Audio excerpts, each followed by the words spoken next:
ზოგჯერ მნიშვნელოვანი ისტორიები სწორედ იქ იმალება, სადაც ყოველდღე დავდივართ.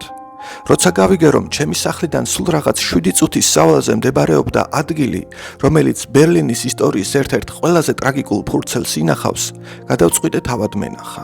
ეს არის ლევეცოვის ქუჩის სინაგოგა. შეიძლება თუ არა ერთი შენობა ქალაქის სინდისად იქცეს, ბერლინის მოაბიტის რაიონში მდებარეობს ლევეცოვშტრასეს სინაგოგის მემორიალი. დღეს აქ სიმშვიდეა, მაგრამ 1941-43 წლებში ეს ადგილი ბერლინის ათასობით ებრაელისთვის უკანასკნელი გაჩერება იყო საკუთარ ქალაქში. ლევეცოვშტრასეს სინაგოგა 1914 წელს აშენდა. 10 წლეულების განმავლობაში ის ლოცვის, დღესასწაულებისა და საზოგადოების თავშეყრის ადგილი იყო. მაგრამ ნაცისტურმა რეჟიმმა ამ შენობას დანიშნულება შეუცვალა. იგი დეპორტაციამდე შეკრების ცენტრად გადააქციეს. აქ მოჰყავდათ ბერლინის სხვადასხვა უბნიდან გამოძევებული ებრაელები.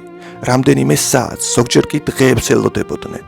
შემდეგ სადგურებზე მიჰყავდათ და მატარებლით აღმოსავლეთისკენ გზავნიდნენ აუშვიცში, ტერეზიენშტადტში, რიგაში, მინსკსა და სხვა ბანაკებში.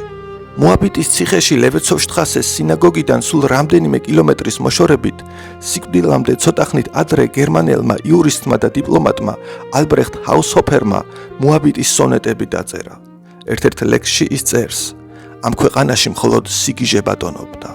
ალბათ იმ ეპოქას ამაზე ზუსტად ცოტა რამ თუ აღწერს.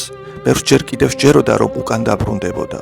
ვიღაცას სახლის გასაღები ჯიბეში ედო, ვიღაცას პატარა ჩემოდანში მთელი ცხოვრება ჩაეტია, მაგრამ უმრავლესობისთვის ეს გზა უკან აღარ ბრუნდებოდა. ომის დროს სინაგოგა დაბომბვამ დააზიანა. მოგვიანებით კი მისი ნანგრევებიც აიღეს. დღეს თავდაპირველი შენობა აღარ არსებობს, მის ადგილას მემორიალია. ადამიანების სილუეტები თითქოს კვლავ იმ გზას მიუყვებიან, რომელსაც ათასობით უდანაშაულო ადამიანი ერთხელ უკვე გაჰყვა. აქ ვერ მოისმენ ხმაურს, აქ მხოლოდ სიჩუმეა, მაგრამ ზოგჯერ ეს სიჩუმე ხვება ისტორიას ყველაზე ხმამაღლა. ლევეცოვშტრასე გვახსენებს, რომ ჰოლოკოსტი არ დაიწყო საკონცენტრაციო ბანაკებში. ის დაიწყო მაშინ, როდესაც ადამიანებს თანდათან წაართვეს უფლებები, ღირსება და ბოლოს საკუთარი ქალაქი.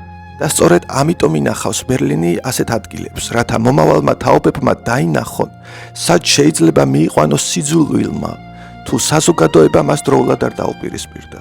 ისტორიის ყველაზე მძიმე გაკვეთილები ხშირად იქ იწერება, სადაც დღეს მხოლოდ დუმილია.